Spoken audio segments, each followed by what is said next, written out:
So let me ask all of you this question right now. Do you think that, sorry, I'm just trying to go to the next slide. Do you think that education is the key to success? Allow me to share with you three stories that will make you think otherwise.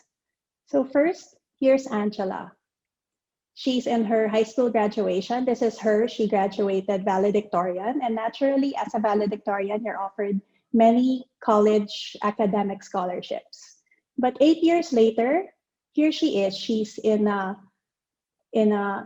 fourth 6 month contractual job. And in this photo, she's in a 24-hour shift. And she's probably thinking, where can she land her next 6 month contractual job? See, she gave up her academic scholarship to make way for her younger siblings when her family came across a financial crisis. And being the eldest, she felt responsible to do that. And so here she was. She had an education, she had access to further education, but academic scholarships are not necessarily free, even if they are free. They still cost money, they still cost time, they cost the opportunity to work and to earn. And so here she is, educated, but unemployable and unsuccessful. Here's my next story. It's of RJ and Ariel, they're brothers.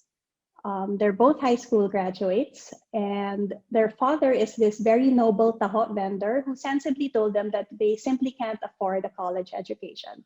The two boys were okay with that, so they went ahead and applied for jobs, jobs like a water boy in a water station or a bagman in a convenience store. But to no avail, nobody would hire them. And so here they are educated, they applied for jobs that merited their education, and yet they were unemployable, unsuccessful. My third story is about Joe and Jane. Sorry. Joe and Jane. So this is Joe and Jane. Those aren't obviously the real names. Joe and Jane are both victims of abuse. Jane, on the one hand, was sexually assaulted at a very young age, and then she finally was rescued by an international organization when she was rescued from a bar where she was a sex slave when she was around 14 years old in a bar in Batangas. Joe, on the other hand, chose to escape his father's abusive home. And so he chose to grow up in the streets. He was around 8 years old. He dabbled maybe in petty crime just to make sure he survived. But thankfully, he was also rescued by an international organization. So both of them were under these really robust programs, but they couldn't seem to finish schooling, not even high school. Jane, on the one hand, felt a lot of stigma. She felt like she was being judged by many of her peers for her past. Joe, on the other hand, simply didn't have the discipline nor the self-confidence to forge through something as rigid as formal schooling. And so here they had access to education and further education and to a lot of these resources, but they were uneducated, unemployable, unsuccessful. And so with all this, with Angela's story, RJ's, Ariel's, Joe and Jane's, multiply their stories by the millions, and that's where our country is now. There are around 5 million, and I would assume that number is growing with this pandemic. 5 million young adults who are out of school, out of the job, they're ill-equipped to get or even sustain a scholarship, they're ill-equipped to be gainfully employed, and really there's no chance for them to lift themselves out of poverty. And so how then do we bring success to more people? How do we narrow or even reverse the widening inequality gap that all of us are witnessing today? And so I'm here to give you some answers. We don't have the solution, but we certainly have a solution. And so allow me to go back to the stories and allow me to give you happy endings. So first there's Angela. So Angela found us. We are a company that opens up opportunities to those without college diplomas. So as expected, she worked really well with us. We gave her a part-time work just so she had time to finish her college education. That college education she paid for herself through the work she was doing with us.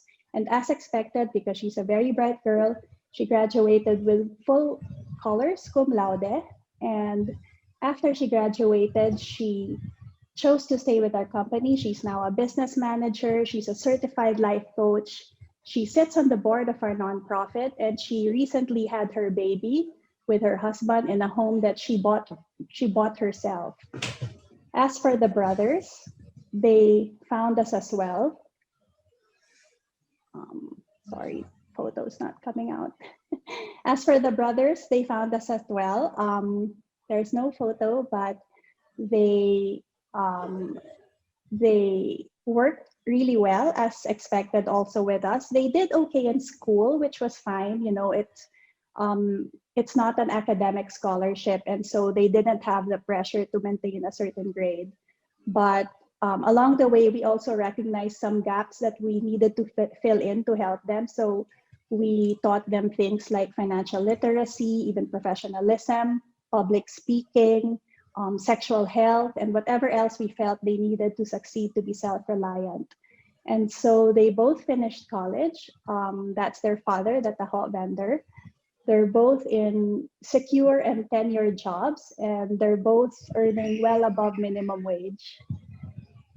And then my last story, Joe and Jane, they found us as well. So like Angela, RJ, and Ariel, they also went through our working student program. But with these two cases, of course, we knew that we had to address some of the fundamental issues that comes with trauma or a traumatic childhood. Even extreme poverty is a trauma in and of itself. And so issues like mental health, forgiveness, family stability, and all these other issues that we learned along the way, we chose to tackle head on in partnership with the many generous partners and experts who are along our side. And so, against all odds, Joe and Jane finished high school and college while in our program. They both work for an international organization where they rescue kids from the streets and kids from abuse. So it's come full circle. And both of them are really testament to me that anybody given the right environment can lift themselves out of poverty permanently. And not just themselves, but their entire family. In the Philippines, a college diploma has statistically been proven to reduce the poverty incidence of an entire family to only 2%.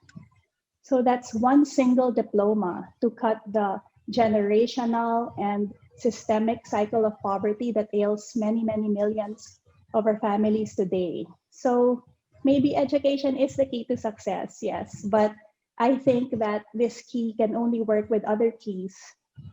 Perhaps business inclusion is a key to the need for and the power of businesses to open up opportunities to those who are left out of the bubble that all of us here have enjoyed all our lives. Perhaps recognition is a key to the recognition of invisible barriers and the psychological setbacks that come with a life of trauma. And this is an area that's far too often overlooked, and so many people far too often choose not to see.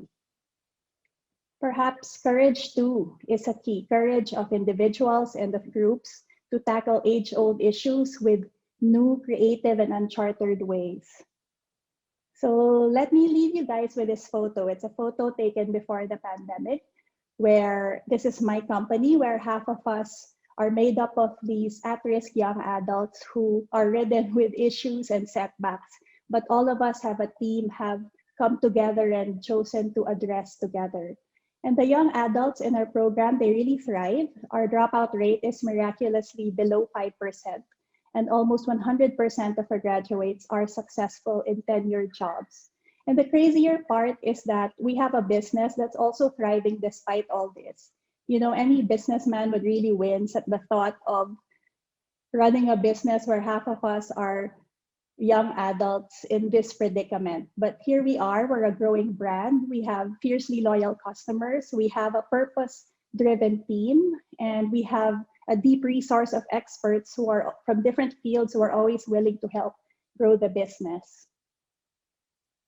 And so if, oh, there's no photo again. And so if Messy Bessie is, you know, able to thrive, you know, we're a startup company in a very cutthroat industry where half of us are made up of people who are usually labeled as uneducated or unsuccessful or, unemployable, then can't the bigger, more prosperous business open their teams up also to working students the way we have?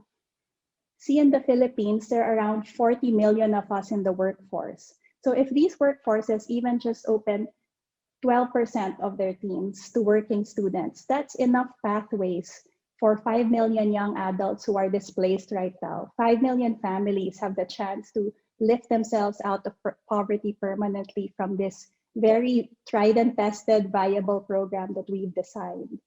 And you know what? Maybe it's too much of a dream, but perhaps relentless optimism is a key too.